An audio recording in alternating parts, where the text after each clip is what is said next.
Sega. Total War combines turn-based strategy gaming with stunning real-time battles.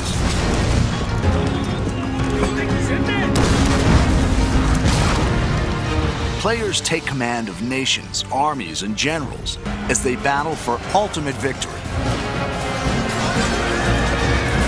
With breathtaking detail and unparalleled historical accuracy, Total War allows the player to recreate and change the course of history.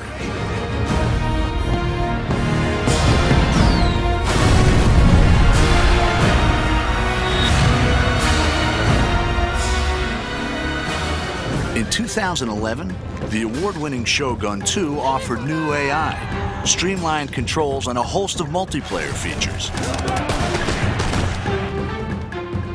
In the Fall of the Samurai standalone expansion, the Creative Assembly have created the largest expansion pack ever for a Total War game. It's taken us into areas we've never been to before with Total War. It's getting closer and closer to the modern era. I think it's exciting because it's the latest any Total War game has ever been to the modern day, the closest any Total War game has been to the modern day. And with that brings a lot of really interesting different game features, a lot of scope in terms of how fast the game moves and how quickly your armies are deployed across the map, how many different types of units are available. Set 300 years later than the original game, The Fall of the Samurai sees the clash of traditional samurai culture with the explosive power of the early modern world. It's the late 19th century, which means that it's got some of the most advanced technology seen in the Total War game. So you've got torpedo ships, off-field artillery, all that kind of stuff that actually makes it feel quite different from particularly Shogun 2, which is obviously set in the 16th century. This industrial age is the most recent period ever covered in a Total War game, offering new game mechanics to please and challenge fans.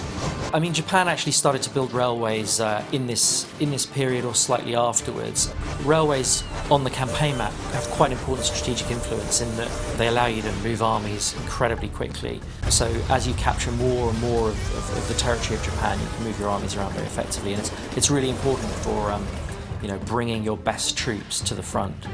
Fall of the Samurai doesn't require the original Shogun 2 game, and easy-to-follow tutorials will show new players how to command the action. It's a standalone expansion, so it's not a game add-on as such, in that you need the original game in order to play it, but it's a fully standalone version of the game itself. The game begins with the Boshin War in 1869, a dramatic turning point in Japanese history.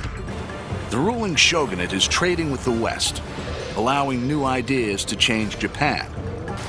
Growing unrest ignites rebellion, which threatens to overthrow the shogun and restore the emperor to power for the first time in 600 years.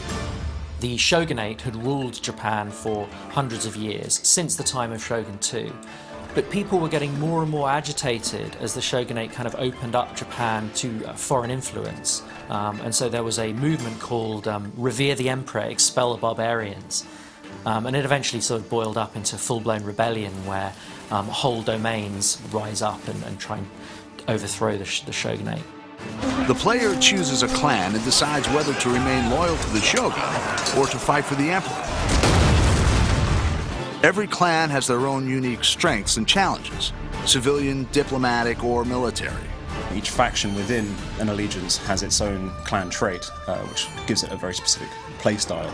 Like you might have one who is more open to modernization or trade, in which case they'll have access to cheaper modern units, more money from trade with Western powers, or you may have some who are just the opposite.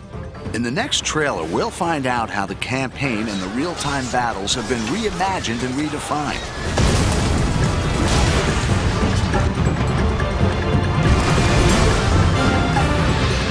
Fall of the Samurai is a whole new experience and an ambitious entry into the Total War series.